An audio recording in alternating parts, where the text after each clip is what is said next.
Congress's complaint in the recently concluded Haryana Assembly elections, where the Congress has faced a setback and after the BJP returned to power with a hat-trick fighting the anti-incumbency of the government as well.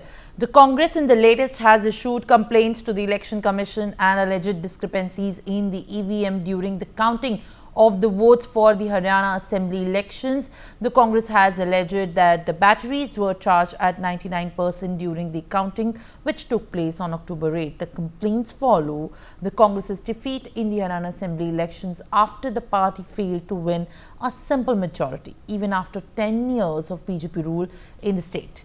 The Congress has said that the assembly polls results were unexpected and have alleged discrepancies in the EVMs in some seats as well. And the latest complaint that has been also put up by the Congress's Jairam Ramesh, it is out there in the public domain on Twitter, with also alleging that there are 20 such assembly constituencies in the Haryana's 90 assembly constituency election, where there were discrepancies that were reported in the battery issue, and the same has been also mentioned before the ECI, which the Congress has also urged the poll panel to take a swift action on. Joining me to share more details is my colleague Kanika. Kanika, जिस समय हम देख रहे हैं कि एक side Congress अभी भी एक तरीके से समीक्षा में लगी हुई है अपने हरियाणा के चुनाव के बाद जो नतीजे आए हैं उनको लेकर, और दूसरी जगह यहाँ पर इलेक्शन कमीशन को कंप्लेंट पे कंप्लेंट आ रही हैं और अभी तक उस कंप्लेंट पे फॉलोअप भी चल रहा है। जो एक कमेटी बैठी है उसकी कुछ फाइंडिंग्स हैं, फाइंडिंग्स के बाद 20 ऐसी सीटों का उन्होंने मेंशन किया है अपनी लेटेस्ट कंप्लेंट में, जहां पर ये क्लियर किया हुआ है कि वहां बैटरी परसेंटेज की वजह से ईवीएम में डिस्क्रिपेंसीज को रिपोर्ट किया गया है। तो कांग्रेस का इस पूरी विवाद पे, इस पूरे माहौल पे क्या उनकी डिमांड है, ईसीआई से क्या चाह रहे हैं? क्या वो चाहते हैं कि दोबारा इलेक्शंस उन जगह पे कराए जाए जहां पे कंप्लेंट्स रेज हुई हैं?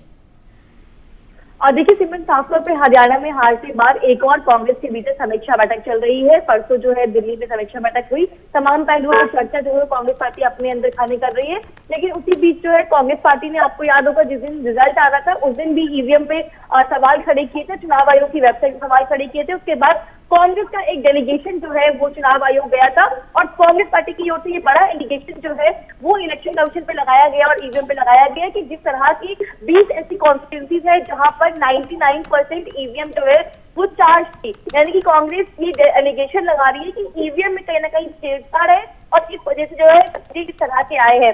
कल जयराम रमेश जो कि कम्युनिकेशन डिपार्टमेंट के जनरल सेक्रेटरी हैं, उन्होंने ट्विटर पे एक लिस्ट जारी की है जिसमें उन 20 कॉन्स्टिट्यूंसीज का नाम मेंशन किया है जहां पर ईवीएम की शिकायत जो है वो कांग्रेस पार्टी ने ईसीआई को दर्ज करवाई है। अब कांग्रेस की डिमांड ये है कि इस पूरे मामले पे कार्रवाई होनी चाहिए। दूसरा ये कि इन सीटों पे जहां पर इन कॉन्स्टिट्यूंसीज में ईवीएम पे जो सवाल खड़े हुए हैं यहाँ पे दोबारा से इलेक्शन होना चाहिए। यानी कांग्रेस पार्टी अभी जो ये रिजल्ट आया है इसको एक्सेप्ट नहीं कर रही है और ईवीएम पे सवाल खड़े कर रही है। इसके अलावा कांग्रेस का ये भी डिमांड है कि इलेक्शन कमीशन की ओर से इस पूरे मामले पे एक प्रॉपर जो है रिवर्ट आना चाहिए, जिसमें इलेक्शन कमीशन इस पे इन्वेस्टिगेशन करे और रिवर्ट पास करे। हालांकि ईवीएम में जो 99% बैटरी का मामला है वो कांग्रेस पार्टी ने शुरुआत से उठाया है और कांग्रेस पार्टी यही कह रही है कि ईवीएम में छेड़छाड़ है और इसी कारण जो है इस तरह के जो रिजल्ट है वो हरियाणा में कांग्रेस को देखने को मिले हैं। ऑल राइट कनिका, ऑल्सो जिस तरीके से अभी हमने जो लेटर देखा है जयराम रमेश की तरफ से, उसने निरंतर इस बात पे कंप्लीटली अपना स्टैंड जो है वो डिफेंड किया है।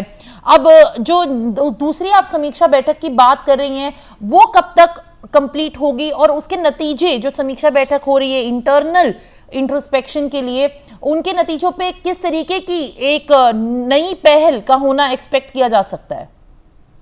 देखिए, कांग्रेस की लीडर जो समीक्षा बैठक है वो हो चुकी है। उसके बाद समीक्षा बैठक में ये तय किया गया है कि कांग्रेस पार्टी हरियाणा में फैक्ट फाइंडिंग कमेटी बनाएगी। फैक्ट फाइंडिंग कमेटी बनाने का उद्देश्य ये है और रणनीति ये है उसके पीछे कि जिस तरह से गुटबाजी की बात हो या फिर जो है इंडिपेंडेंट कैंडिडेट कांग्रेस के जो बागी खड़े हुए थे उन्होंने कांग्रेस को नुकसान पहुंचाया है, किस तरह से किसका कैंडिडेट है, चाहे वो रणदीप सुरजेवाला हो, कुमारी सैलजा और भूपेंद्र सिंह हुड्डा हो, इन लोगों का इस पूरे इलेक्शन में निर्दलियों को सपोर्ट करने में क्या कुछ उद्देश्य रहा है और किसकी कितनी इन्वॉल्वमेंट है, वो फैक्ट फाइंडिंग कमेटी जो है पता करेगी। इसके अलावा फैक्ट फाइंडिंग कमेटी जब गठित की जाएगी तो वो तमाम जो कैंडिडेट है कांग्रेस के, उनसे फीडबैक लेगी और वो कांग्रेस आलाकमान को यानी कि मल्लिकार्जुन खड़गे को रिपोर्ट सौंपेगी और उसके बाद कांग्रेस जो है इस पूरे मामले पे एक्शन लेगी। हमारे जो सोर्सेज है उन्होंने बताया है कि अगले 1 से 2 दिन में जो है फैक्ट फाइंडिंग कमेटी बनाई जाएगी, जिसमें अशोक गहलोत जो कि राजस्थान के एक्स चीफ मिनिस्टर है उनको रखा जाएगा। इसके अलावा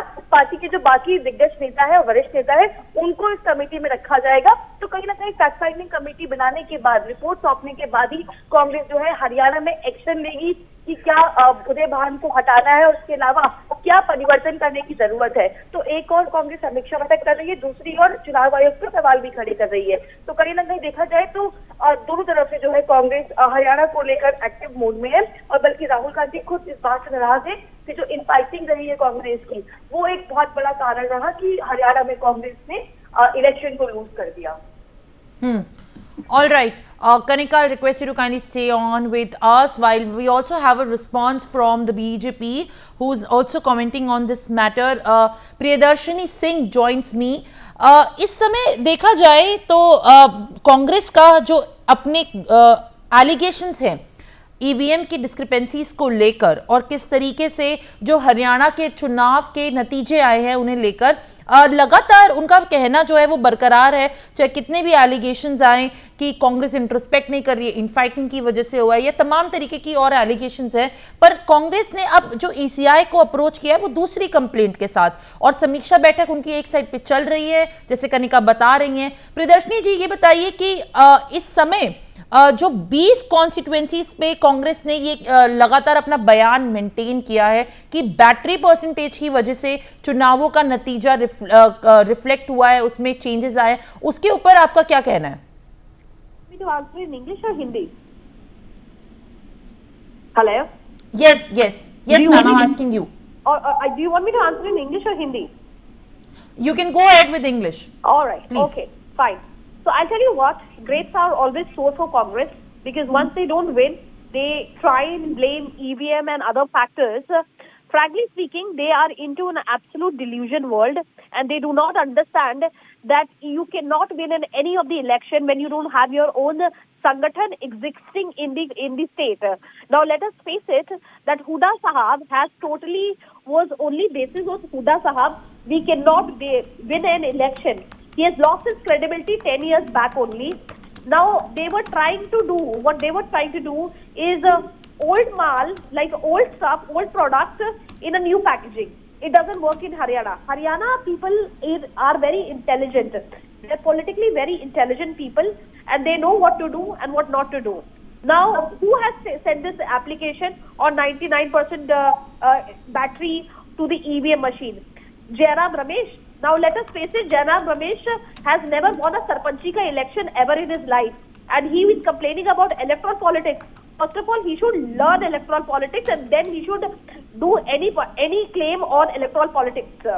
Electoral politics, you have to understand that you cannot be sidelining a very senior leader. They have sidelined Kumari Shelja, who was a very senior leader, and that is the reason the entire community got against them. The entire Haryana got against them, that they cannot respect a woman. They cannot respect a woman coming from a SC community. How will they will be able to respect anybody else?